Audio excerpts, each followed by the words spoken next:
Well, hello.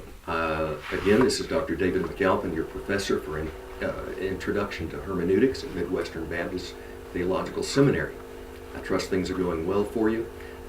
We have just begun Unit 2, Week 2 in our 8-week study, and I want to talk with you just a bit, first of all, about assignments. You have some reading assignments. You have some chapters to read in Duvall and Hayes. You have some material to read in Klein, Blomberg, and Hubbard, your other text. And then there's a paper I've written entitled 8 Principles of Biblical Interpretation Reclaimed by the Protestant Reformation. I want you to read that paper. And then something I hope you'll have some fun with, you need to look at what we have there in Blackboard called Bad Hermeneutics. 8 examples of horrible hermeneutics. You'll get a kick out of some of these. Some of them are tragically inaccurate. But you'll want to read those. Some of them are video links. And then I want you to identify in each one of those, identify which of those 8 principles I identified in the paper, which one of those 8 principles are they violating in how they handle, how they interpret Scripture. Now what you're going to find is almost every one of them violates more than one of those 8 principles, but identify at least one. And then go into the discussion board and post what you've written there. The last thing is that you're going to start your exegetical paper. Last week you wrote a page or so on what this passage means to me. What do you think it means on either an Isaiah passage, Malachi, 1 Timothy, or Revelation? Well, what you're going to do from now to the end of the term is to compose an exegetical paper that goes in depth and follows a 5-step process for taking an interpretive journey. You're going to do step 1 this week, actually start step 1, which is entitled Grasping the Text in Their Town. And so you're going to do 4 of the 5 subsections. You're going to break step 1 down into subsections. The final subsection is going to be a verse-by-verse commentary, just like you would read in a commentary itself. You're going to do that type of a verse-by-verse commentary, but that'll be next week, all right? So just do the first 4 of the 5 subsections. Now, if you look at the instructions that we provided in Blackboard that are there for you, you're going to notice that there are 3 basic sets of instructions for your assignment this week, your writing assignment. First of all, I've included a section entitled What to Include in each of those 4 subsections.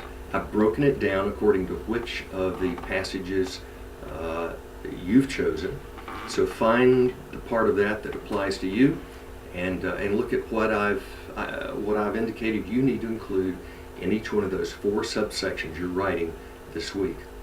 Secondly, there's some information in the instructions on expanding your passage. When you wrote the paper last week, you were dealing with only 2, 3, maybe 4, I think 3 at the most, verses. And here's a rule of hermeneutics you need to know. The smaller the passage is that you're trying to interpret, the greater the possibility is for misinterpreting it. So what do? Well, you expand the passage. You look at what comes before it and what comes after it, and by doing that, you greatly lessen the chance of misinterpretation. So depending on what your passage is, you're going to expand the number of verses you're going to be looking at and doing your verse-by-verse commentary on. So check on the section entitled Expanding Your Passage and see, according to the passage you chose, what's your new expanded passage going to be. So that's the second set of instructions or guidelines.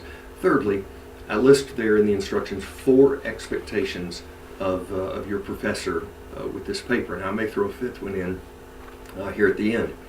Here they are. Number 1, use the template. I've provided you in the instructions a link to the Step 1 template.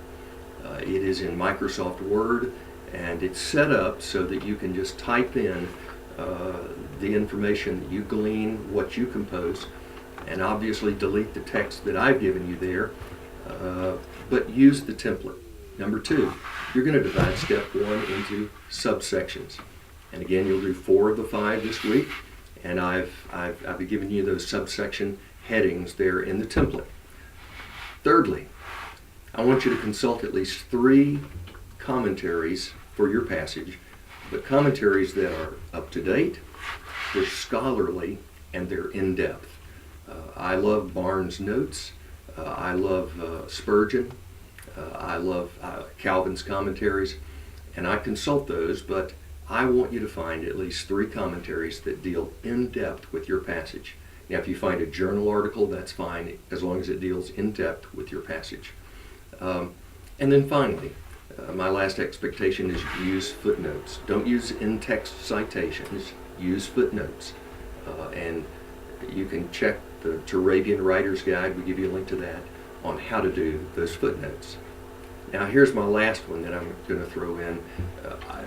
The last expectation I have is that you will use proper grammar and punctuation in this paper. Some students really struggle with that, others do extremely well. If you're one of the former, if you struggle with punctuation and with grammar, here's what you need to do.